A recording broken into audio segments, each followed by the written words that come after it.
오늘 우리가 읽은 이 본문의 그 내용 자체는 사실 어려운 것이 없습니다. 쉽게 이해가 되는 내용입니다. 잠시 요약하면은 그 귀신 들린 한 아이가 있었는데 제자들이 그 귀신을 쫓아내지 못합니다. 그런 제자들을 보면서 예수님께서 꾸짖으시는데 그 내용이 무엇이냐면 19절 말씀에 나와 있습니다. 제가 읽어드리겠습니다. 대답하여 이르시되 믿음이 없는 세대여, 내가 얼마나 너희와 함께 있으며 얼마나 너희에게 참으리요. 그를 내게로 데려오라. 예수님께서 바로 믿음이 없는 것을 꾸짖으셨습니다. 그런데 오늘 이 성경에 등장하는 이 이야기에서 조금 이상한 것이 하나 있는데, 그게 무엇이냐면 제자들이 믿음이 없어서 귀신을 쫓아내지 못했다라고 예수님께 꾸지람을 들었습니다. 일단 답을 들었다라는 것이죠. 그런데 나중에 또 조용히 제자들이 예수님 앞에 또 나와서 예수님, 우리는 왜 귀신을 쫓아내지 못했을까요? 라고 또 이렇게 물어봅니다. 그때 예수님의 답은 믿음이 없어서라고 또 얘기하지 않고 29절 말씀에 보시면, 오늘 읽었던 마지막 그 29절 말씀에 보시면 기도 외에는 다른 것으로 이런 종류가 나갈 수 없느니라 하시니라, 이렇게 말씀하고 있습니다.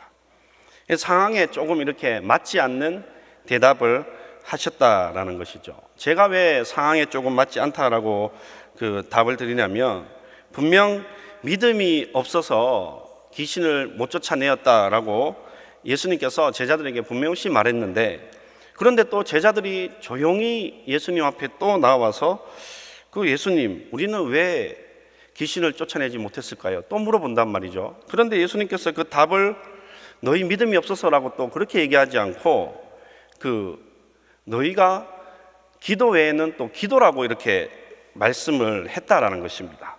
제가 이 상황을 조금 이렇게 쉽게 설명을 좀 해보겠습니다. 제 상상력이 조금 들어갔는데요. 이게 무리한 상상력은 아니고 약간 이렇게 들어보시면 합리적인 상상력이라고 생각이 됩니다. 일단 제가 질문을 하나 하겠습니다.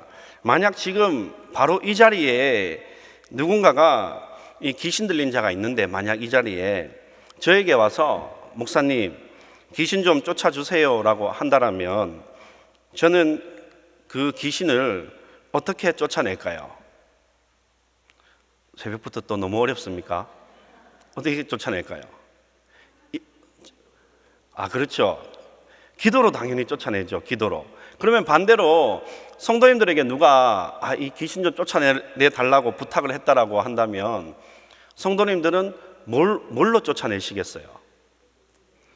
기도 외에는 다른 것으로 우리가 쫓아낼 수 없다라는 것입니다. 당연히 기도를 한다라는 것이죠.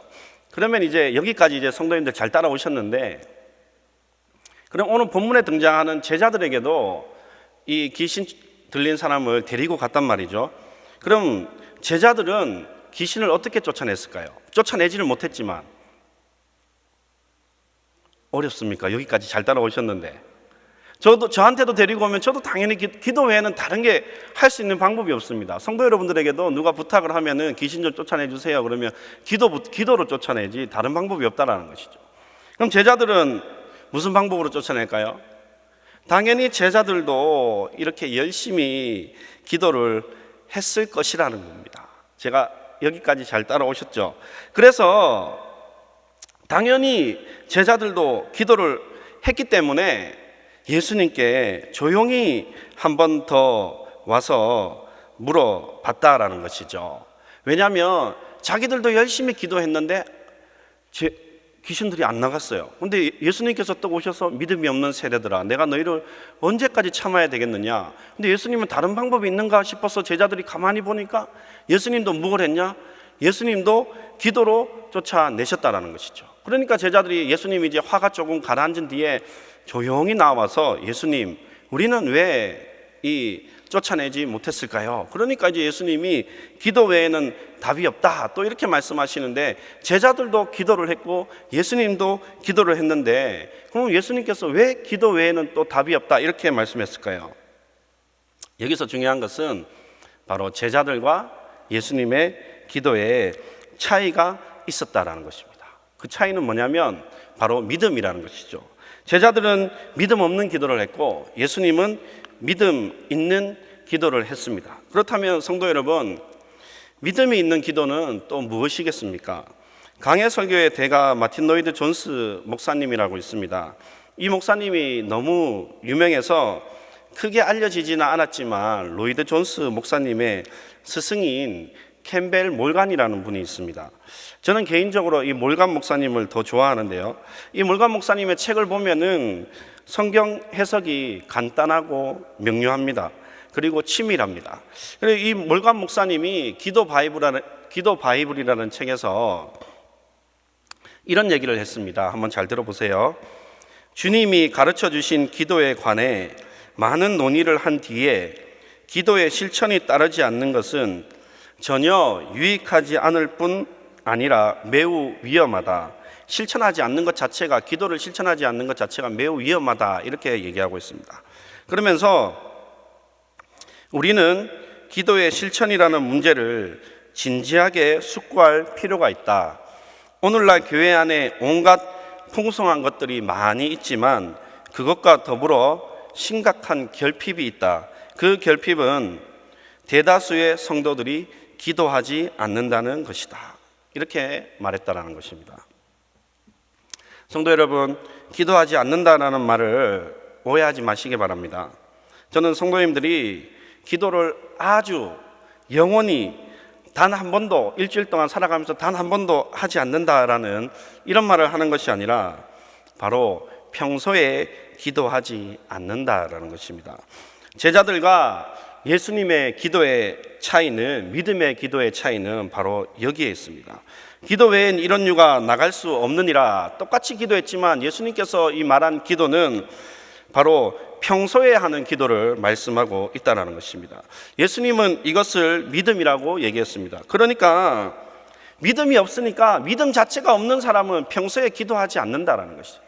사랑하는 성도 여러분, 혹시 평소에 기도하지 않는다라고 한다면 여러분들의 믿음 자체를 다시 한번 점검해 보아야 됩니다. 제자들은 분명 평소에 기도하지 않았을 것입니다. 제 생각이 아닙니다. 성경에 보아도 예수님이 기도할 때에 제발 좀 기도 좀 해라, 그러니까 제자들 뭐 하고 있었죠? 네, 졸고 있었습니다. 제 말이 아닙니다. 성경에 그대로 나와 있습니다. 평소에 제자들이 기도하지 않다가 급한 일이 생기니까 급하게 기도하기 시작했습니다. 급하게 사람들이 데리고 와서 이 귀신 좀 쫓아내 달라라고 얘기를 하니까 그제서야 급하게 간절히 기도했다라는 것이죠. 이런 기도에는 하나님께서 응답하지 않으십니다. 예수님의 기도의 특징을 살펴보아도 가장 예수님의 기도의 큰 특징이 무엇이냐면 평소에 하는 기도입니다. 누가복음 22장 39절 이하 말씀에 보면은 예수님은 습관을 따라 감람산에 가셔서 기도하셨습니다. 평소에 예수님께서 항상 기도로 시작하시고 잡히시기 전날 아주 중요한 잡히시기 그 전날 밤에도 중요한 그날에도 당일에도 예수님께서 기도를 하셨다는 것이죠. 평소에 예수님은 항상 기도하셨다는 것이죠. 데살로니가 전서 5장 17절 말씀에 보면 쉬지 말고 기도하라 이렇게 말하고 있습니다. 그런데 그 뒤에 아주 더 중요한 말씀이 나오는데요. 쉬지 말고 기도하라. 이것이 그리스도 예수 안에서 너희를 향하신 하나님의 뜻이니라. 얼마나 중요한 말씀입니까? 하나님의 뜻이 다른 게 아닙니다. 성도 여러분, 하나님의 뜻이, 하나님, 제발 하나님의 뜻이 무엇입니까? 제가 여기 이 아파트 사는 것이 하나님의 뜻입니까? 이 직장에 가는 것이 하나님의 뜻입니까? 우리가 하나님의 뜻을 자주 구하잖아요. 자주 물어보잖아요. 하나님의 뜻을 구하고 물어볼 필요가 없습니다. 하나님의 뜻은 무엇이냐면 쉬지 말고 기도하는 것이 하나님의 뜻이라는 것이죠. 바로 평소에 기도하는 것이 하나님의 뜻이라는 것입니다. 제가 자주 드리는 그 예화 중에 하나가 우리가 요즘에 핸드폰이 없으면 못 삽니다. 이 핸드폰이 항상 또 어디에 연결되어 있어야 되냐? 와이파이에 연결되어 있어야 안심이 된다는 것이죠. 그러면 우리 성도 여러분들은 항상 어디에 연결되어 있어야 됩니까? 하나님과 연결되어 있어야 합니다. 그래야 우리 마음이 안심이 되고 하나님과 항상 연결되어 있으려고 노력해야 됩니다. 그것이 바로 쉬지 말고 기도한다라는 의미라는 것이죠. 일마다 때마다 평소에 하는 기도가 능력의 기도가 된다라는 것입니다. 제가 자주 쓰는 표현인데요, 우리가 급할 때, 어떤 질병이나 가정에 급한 문제가 생겼을 때, 평소에 기도하지 않다가 급한 일이 생겼을 때 기도할 때에는 하나님의 자비하심에 밖에 우리가 호소할 수 없어요. 하나님의 그 자비하심, 하나님의 그 넓고 긍휼히 여기심, 그거에 밖에 호소할 수 없다라는 것입니다. 그러니까 하나님이 자비하셔서 급하게 기도할 때에 응답하실 수도 있고 안 하실 수도 있는 것입니다. 그래서 그때에 응답 안 하신다고 하나님을 우리가 원망할 수 없다라는 것이죠. 우리는 급할 때 하는 기도는 하나님의 자비하심과 긍휼하심에 밖에 호소할 수 없지만은 평소에 기도하는 사람에게는 하나님이 반드시 응답할 수밖에 없다라는 것이죠. 사랑하는 성도 여러분, 우리가 평소에 기도하는 여러분들 되시기를 간절히 소원합니다. 평소에 기도하셔서 항상 하나님과 연결되어 있는 믿음의 기도를 하시는 성도님들 되시기를 간절히 축복합니다. 우리 사랑하는 성도님들이 평소에 기도함으로 말미암아 날마다 응답받아 승리하시는 모든 포도원교회 성도 여러분들 되시기를 간절히 축복합니다. 기도하겠습니다. 하나님 아버지, 은혜와 사랑을 감사합니다.